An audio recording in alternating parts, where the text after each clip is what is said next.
mata dureen keenya hatti aanu lipidiidha.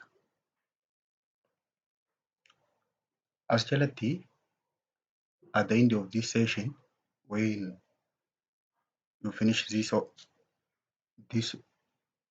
title, student will be able to classification of lipid, sources of lipid, importance, digestion, absorption and metabolism of lipid. Yeroo boqonnaa kana fitte, yeroo mata duree kana fitte, lipidii maal akka ta'e ni barta. Bakka meeqa qoodama, maddi isaa eessa, barbaachisummaan isaa, akkamitti bullaa'aa, akkamitti xuuxamaa, kanallee addasii baati. Jalqaba lipidii jechuun definition isaarraa yoo kaane, lipidii jechuun group of organic compound dha. Garee organic compound ti. That are insoluble in water. Kan bishaan keessatti bulbulamuu hin dandeenye, but soluble in alcohol, ether, chloroform and other part solvent. Garuu bishaan keessatti hin bulbulamne malee wantoota biraa kanneen akka alkoolii, kanneen akka itarii, chloroformii akkasumas wantoota faatii keessa bulbulamuu danda'u keessatti organic compound bulbulamuu danda'uutu lipidii jedhama. The major 95% of dietary lipid constitute triglyceride. Triglycerides. Nyaanni lipidiidha. Parsantii 95 nyaanni lipidii keessaa qabu qabiyyeensaa irra guddaan triglyceride. Triglyceridein kun faatiidhaa fi ooyiliidha. Faatiin gaa cooma jechuudha. Oil jechuun zayita. Fat are made of element carbon, hydrogen and oxygen. Akka carbohydrateeti faatiin tun. Kaarbaniidhaa fi hydrogeniidhaa fi oxygen irraa ijaaramti. Sababni inni elementii kana sadeen qabaateefuu carbohydrate yoo qaama keessatti heddummaate, san keessaa gulukoosii yoo heddummaate jalqaba glycogenii jijjiirama jenna. Yoo sun heddummaate bifa faatiitti kuufama jenna. Kanaaf faatiin elementii sadeen tana qabaatte. Tanaaf wal fakkaata. Generally, lipidiin akka waliigalaatti lipidiin kun are the forms of stored energy in animal. Anniisaan kuufamee jiru qaama bineensota takkaa beeyladoota keessatti anniisaan kuufamee jiru bifti anniisaan ittiin kuufamu faatii tana. Have high energy value. Energy guddaa of keessaa qaba. 9 kilocalorie per gram of fat. Giraama tokko faatii giraama tokko keessa anniisaa kilokaaloorii 9 jira. Kabiraa lipidiin kun act as carrier for fat soluble vitamin. Vaayitaaminoota faatii keessatti bulbulamuu danda'aniif baadhattoo baatee deemaan. Bakki vaayitaaminoonni faatii keessatti bulbulaman irra kuufaman isa kana. Lipidii kana. Like carbohydrate, akka carbohydrateetti contain carbon, hydrogen and oxygen. Elementii tana sadeen qaba. Lipidiin kun. They have phosphorus and nitrogen. Akkasuma lipidiin kun phosphorasiidhaa fi nitrogeniif keessaa qaba. Faatiin kun that are fluid at room temperature are called oil. Coomni kun kan dhangala'aa ta'e temperature dareetti zayita jedhama. Because they are unsaturated, kan waliin qabatin waan ta'eef, qallaa waan ta'eef faatiin dhangala'aan zayita jedhama. Fat that are solid at room temperature are called fats. Inni immoo jajjaboo ta'e kuni jajjaboon suni maal jedhama? Faatii jedhama. Faatii jedhama because they are saturated. Sababni isaanii saturated takka immoo kan wal qabate waan ta'aniif saturated jedhaniin. Okay. Asirratti egaa lipidiin kun foormiin isaa inni ittiin jiru nyaanni lipidii of keessaa qabu parsantiin 95 tiraayigilaayisaaraayidii jedha. Tiraayigilaayisaaraayidiin kun faatiidhaa fi ooyilii qaba jenna.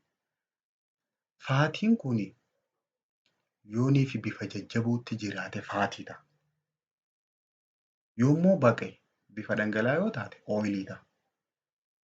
Amma saachuriitiidhaa fi ansaachureetirii kan jedhaniin gabaabsitee akkasii galuuf saachuriitirii jechuun jajjabaa san jechuudha. Kan wal qabatee jiru cooma san jechuudha. Yoo inni kun ammoo wal gadhiise yoo baqe ansaachureetirii tahee ooyilii tahee jechuudha. Inni biraa paalaatabiliitii. Paalaatabiliitii jechuun dhandhama gaarii akka qabaatuu fi we can consume more hedduu kan nyaachuu dandeenyu nu gargaara inni kun. Amma zayita yoo qabaate nyaanni dhandhamni isaatis gaariidha sirri nyaachuu dandeenya. Faatis sarbisaas insuleetar. Faatiin gaheensaa dalagaansaa kan biraa akka madda ho'aa sanitti nu gargaara. Insuleetara jechuun barraadaa keessa kan jiru sana. Yeroo waan hawwituutti naqite akka hin qabbanoofne ta'u gootu sun insuleetara jedhama. It prevent heat loss from the body. Oowwi qaama keessaa akka hin dhumne godha. Inni biraa lubrikaantii. Akka waajjisuutti takkaa mucuceessuutti. It lubricate gastrointestinal tract. Ujummoo garaachaa fi mar'imaanii kana jiituu akka taatu isaa taasisa. Akka hin goggogne. It protect the delicate organ. Orgaanii ijoo ta'e isa kanaa eega. Such as kidney, eye and hearts. Kanneen akka halee, kan akka ijaa, warreen akka onneedhaa kana isa kanaa eega. Classification of lipid. Lipidii kana mee haa qoonnu. Naturally, nutritionally, lipid are classified into 3 bases. Bakka sadiitti qoonna. Lipidii kana maalirra hundoofne based of their chemical structure. Caasaa keemikaalaa isaan of keessaa qaban irratti hundoofne bakka sadii qoonna. Simple lipid, compound fi derived lipid jennaan. Simple lipid jechuun lipidiin sasalphaan fat and oilidha. Faatiidhaa fi coomaa fi zayita jechuudha. Isaan kanaan simple lipid jedhaniin. Compound lipid jechuun lipidii sanirratti isa simplii ta'e sanirratti waan biraa dabaluu jechuudha. Fakkeenyaaf phospholipid and lipoprotein. Amma phospholipid jechuun lipidii irratti fosfeetiin dabalan. Lipoproteiniin ammoo pirootiinii irratti lipidiin dabalan. Compound lipidii ta'u. Derived lipidiinoo. Derived lipid jechuun kan isarraa bahe jechuudha. Kanneen akka faatii aasiidii fa'a. Faatii aasiidiidhaa fi istiirool fa'aa jedhan. Kana lamaan bal'inaan laalla. Faatii aasiidii jechuun maali? Faatii aasiidii jechuun faatii irratti garee aasidiidhaa takkatti dabaluu jechuudha. Jecha lama inni nuu faatii aasiidii jedha. Faatii irratti aasidii dabaluu jechuudha. Fatty acids are composed of straight chain of carbon atom. Atomii kaarboniidhaa fi haayidroojiniin hoggaaniif wal qaqqabate. Straight chainidha. Sararaan wal qabatee indii tokkorratti xumura tokkorratti acid groupii hoggaarra daballee fatty acid ta'a. Gamanaan faatii jira. Gara kaaniin ammoo acidii jira. Walitti hidhaa. Most fatty acid have even number of carbon atom. Atomii kaarboniidhaa hangi isaan of keessaa qaban fatty acidiin irra caalaan lakkoofsa guutuu. Kana jechuun 2, 4, 6 akkana jechuudha. Which are 2 up to 24. Lamarraa eegalee hanga 24 jidduu kan jiru. Fatty acidiin irra caalaan carbon atomii isaanii 2 fi 24 jechuudha. The two variable that determine physical property of length of lipid are qabiyyee fiizikaala lipidii tokkoo kan ibsu waa lamaa jira. Waa lama ijoo. Wantoonni lamaan suni ka jalqabaa length of carbon atomii. Carbon atomiin jirtu hangam takka dheeratii chainiin isaa sansalanni isaa sun. And degree of saturation hangam takka waliin maxxanee. Waan kana irratti hundoofnee physical property lipidii sanii lafa kaa'uu dandeenya. Classification of fatty acid kana yoo adda qoqqoodne kaarboonii meeqarraa hanga meeqaa qaban jenne 2 hanga 24 jenne. Based on the number of carbon chain, short chain, medium, long fi extra long jennaan. Short chain kan jennuun warreen kaarbanii 2 hanga 4 jidduu qaban. 2 up to 4 carbon atomii warreen qabaniin short chain jennaan gabaabaa. Mediumiin 6 hanga 12 jidduu. Kaarboonii 6 hanga 12 warra qabu. Longiin ammoo 14 hanga 18. Extra long kan jedhanii more than 20 carbon atom. 20 ol warreen qabu. Most food contain predominantly long chain fatty acid. Nyaanni kun irra caalatti kana keessaa kam qaba fatty acidii long chainii kana 14 irraa hanga 18 kan qabu kana. Depending on presence or absence of double bond. Degree of saturation kan jennu sun hanga inni wal qabate jechuun double bondii inni qabu jechuudha. Kanarratti hundaa'uudhaan yoo qoodne saturated fi unsaturated jennaan. Saturated fat kan jennuun the degree of saturation is refers to number of double bond between carbon atom. Hanga bondii double bondii kaarbanii lamaan jidduu jirtu saniitu hanga inni wal qabate ibsa. Saturation jechuun. All short or medium chain fatty acid are saturated jedha. Warreen fatty acidii chainii isaanii gaggabaabaatii fi jiddu galaa saturated jedha hundisaa. Garuu long chainiin lachuu ta'uu danda'a. Long chain fatty acid may be either saturated or unsaturated. Takka saturated ta'uu danda'a yookaan immoo unsaturated ta'uu danda'a.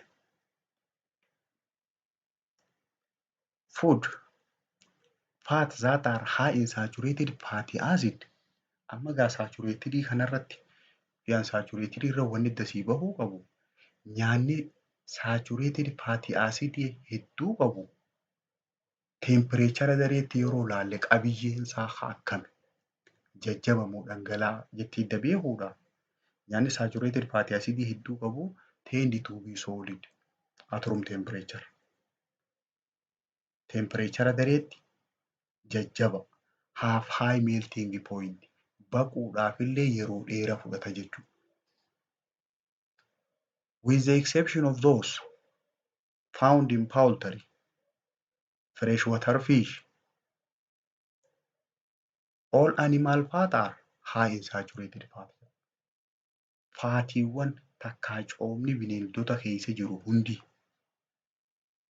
kan qurxummii keessa jirus kan lukkuu keessa jirus saturated faatii guddaa qaba jedha. Saturated faatii kana coomni jechuudha. Coomni kan fresh water fish jechuun qurxummii bishaan keessaa amma baasan jechuudha. Qurxummii bishaan keessaa amma baasan. Isaan kun hundinuu saturated faatii olaanaa qaban. The only saturated vegetable fat is faatiin kuduraa keessa jirtu. Vegetable keessa kan jiru eessa keessa jira? Cacao nut, palm kernel and palm oil. waan zeenni irraa tolfamu kana egaa kaakaa'uutiin kookas jechuudha. Waan mataa irratti naqan ranjiil jaaniin sanfaa karraa tolfamu. Achi keessa jiraa biqiloota kana keessa.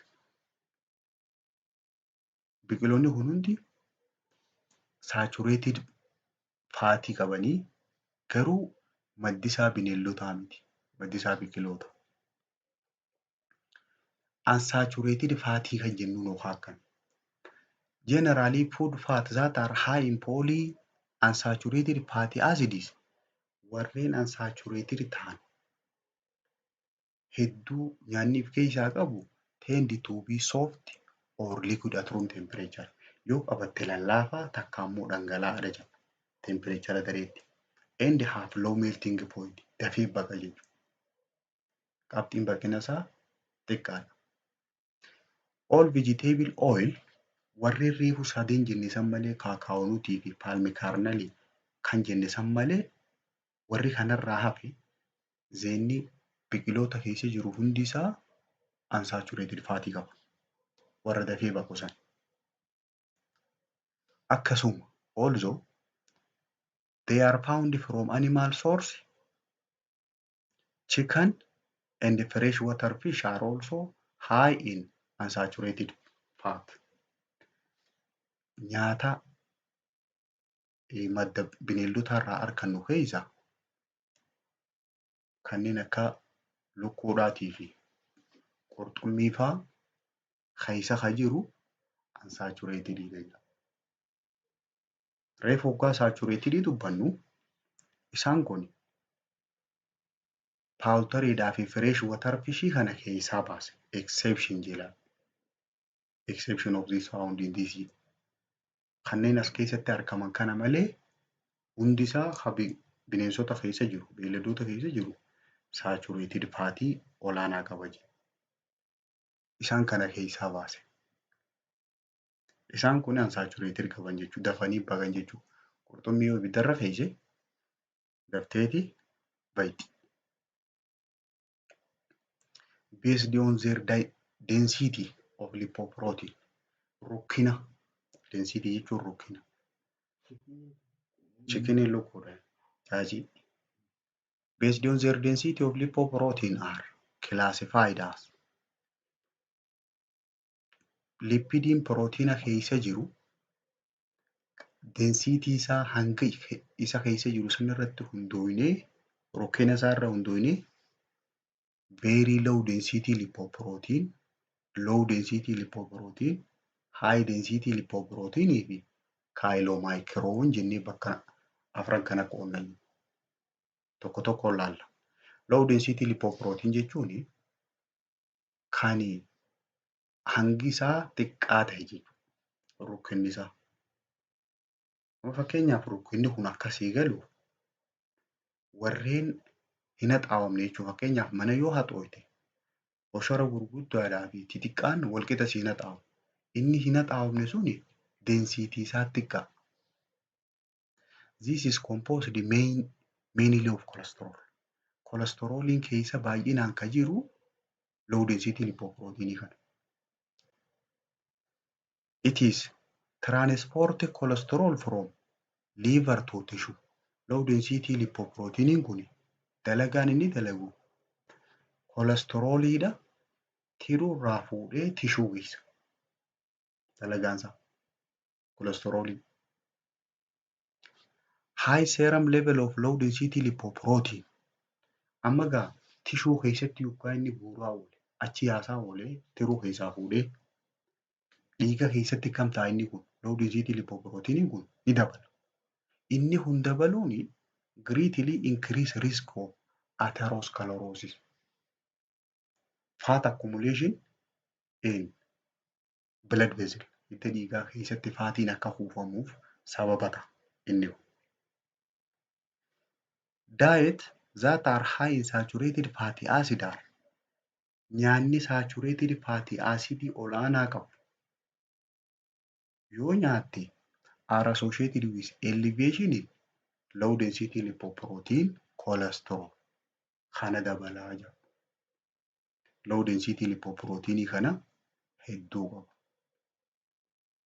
Nyaanni saturated fatty acid olaanaa qaba. Maddi isaa eessa? Dietary source'n from sunflower oil, suufii jechuudha. Sunflower jechuun suufiidha. Corn oil, zayita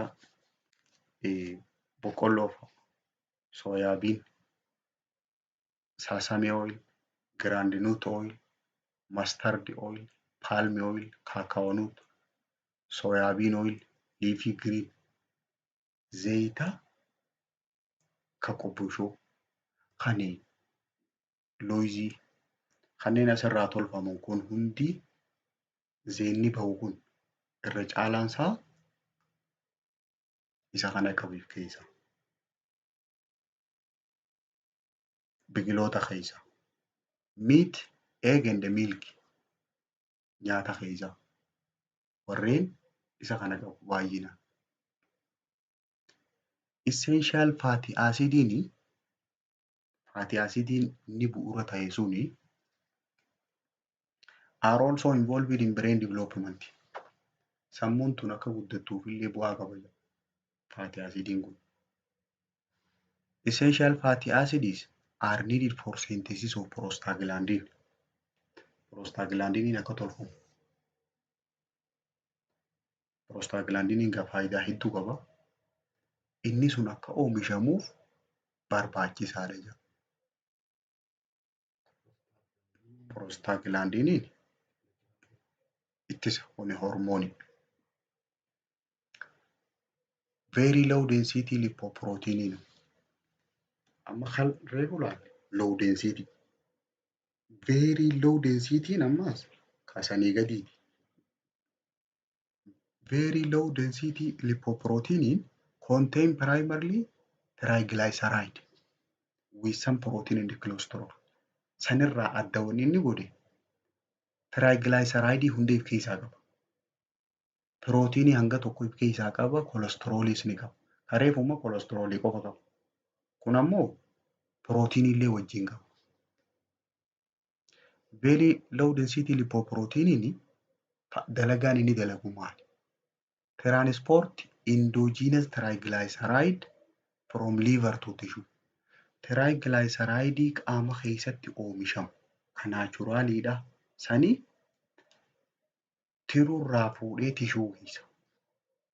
Kanaafuu reefurra kanaaturra hama jechuudha. Rakkoo onneefaadhaan nama qabuuf. High serum very low density lipoprotein levels dhiiga keessatti inni kun heddummachuun may increase risk of atherosclerosis. Faatiin achi keessa kuufamuudhaaf carraa bal'aa qafitu isa kana. High density lipoprotein kun egaa gurguddaa jechuu sanirra. High density lipoprotein contain primarily protein with small amount of triglyceride and cholesterol. Kuni qabiyyeen faatiidhaa fi ooyilii fi cholesterolii inni qabu xiqqaa. Irra caalatti pirootiina qaba. Dalagaan isaa maali? High density lipoprotein dalagaan isaa transport cholesterol from tissue to liver to be metabolized. Tishuu keessaa walii qabee dhiisatti xiqqaasan tiruu dachaasee achi keessatti akka dalagaarra oolu godha. Kun hidda dhiigaa keessaa qulqulleessa. Inni kun yoo heddummaate high serum high density lipoprotein kun heddummachuun dhiiga keessatti protectividha. Akka ittisaati. Against the development of atherosclerosis. Kan reefu rakkoo inni kun fiduu danda'a jenne sanirraa kun ittisa isa saniiti. Yoo kun qaama keessatti dabale namni rakkoo saniin hin qabamu jechuudha.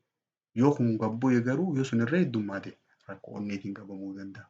Atherosclerosisiif dhufuu danda'a. Cholesterol jechuun maali? Cholesterol is found only in animal product.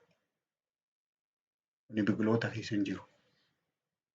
Bineeldota qofa keessa jira. Cholesterolii. Cholesterol jechuun fat like lipid, lipidii cooma fakkaatu. That normally occur in the blood and all cell membrane. Kani dhiiga keessaa fi cell membrane hunda keessa jiraachuu danda'u. Kolesterooliin kun major part of brain and nerve tissue. Kutaa sammuudhaatii fi tishuulee narviidhaa hundi kolesteroolii kana keessaa qabdi. Kolesteroolii kanarraa tolfamti.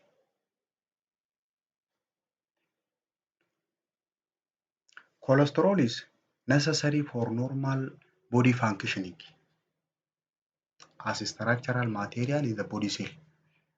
Inni kun kolesterooliin kun barbaachisa.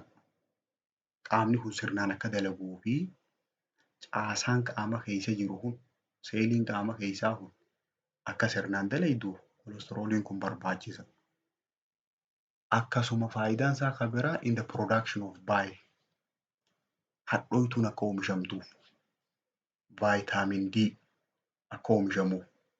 And number of hormoononni gariin ammaas akka oomishamuuf including cortisol. Cortisoniidhaa fi seksii hormooniin faan akka oomishamaniif.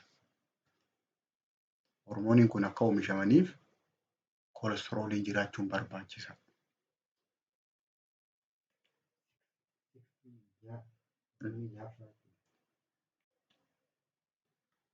Cortisol. Seksii hormoon jechuun hormoonii saalaa jechuudha.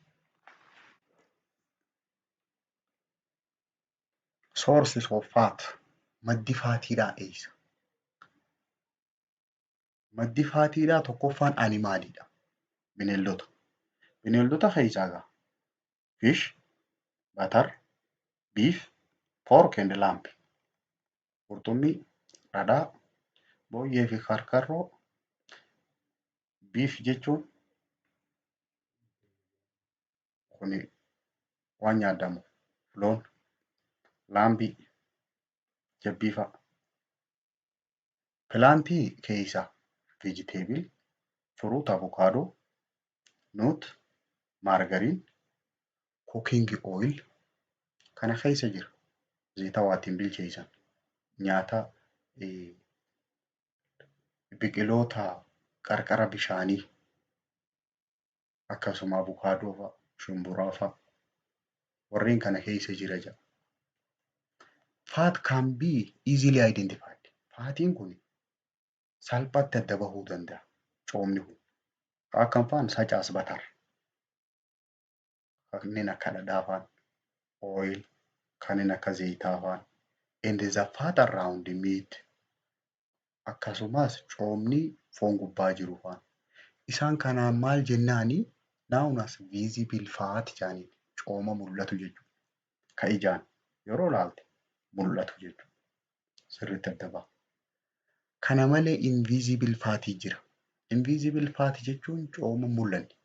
That are hidden in food that do not appear to be fatty. Coomummaan isaa kan namaan mul'anne jechuudha. Nyaata keessa dhokatee kan jiru. Warreen akkasii sun such as fat in egg yolk. Keessa killeedhaa. Egg yolk jechuun keessa killeedhaa jechuudha. Whole milk aannan fa'aa hunda keessatti. Aannan yoo raafamanii dhadhaa bahuu baatan dhadhaan sun keessa jira. Kanaafuu faatiin keessatti mul'atu. Akkasuma milk product waan aannan irraa tolfaman. Waan aannan irraa tolfamu. And nut akkasumas shumburaa fa'aa keessaa. Faatiin achi keessa jiru invisible fat jedhanii ka ijaan laaltu mul'anne. Maali faayidaan faatiidha? Akka waliigalaatti they supply 9 kilocalorie per gram. Anniisaa 9 kennan giraama tokkotti. Fat and oil are most concentrated source of energy in the diet. Nyaata anniisaa kennu keessa kan bakka takkatti hedduu bakka takka kennu coomaa fi zayita. Providing more than twice fuel value of carbohydrate and protein. Anniisaa carbohydrate fi proteiniin kennan dachaa lamaan caala. Anniisaan coomni kenna. Faatiin kenna. All body cell can directly oxidize fatty acid to produce energy. Seeliin qaama keessa jirtu hundi kallattumaanii fatty acidii kana itti fayyadamuu dandeessi. Annisaa irraa oomishachuudhaaf. Kallattumaan. In addition, dabalataan the presence of fat in the duodenum. Faatiin marrimaan qal'aa keessa yoo dhaqe nyaataa wajjin gakkutee faatiin marrimaan qal'aa keessa hoggaa gad seene it stimulate release of hormone in the stomach that inhibit hunger contraction. Hormoonii garaacha keessa jiru akka kaka'u taasisa. Hormooniin sun yoo madde hunger contraction beelaa san beeltii si ciniinuu sanii inhibit godha. Amma jecha kana irraan sii deebi'a. Presence of fat in the duodenum. Faatiin marrimaan qal'aa keessaa kutaa duodenum keessa jiraachuun stimulate release of hormone in the stomach. Hormoonii garaacha keessa jiru ni kakaasa. Hoggaa hormooniin kun kaka'e dalagaan isaa inhibit hunger contraction. Beelaa jecha garaan si ciniinuu sanii akka dhaabbatu jechuudha. Walitti qabuusa qottoonfachuusa. Kanaafuu mata duree lipidiidhaaf innee jirra. Mata duree itti aantu eegalla.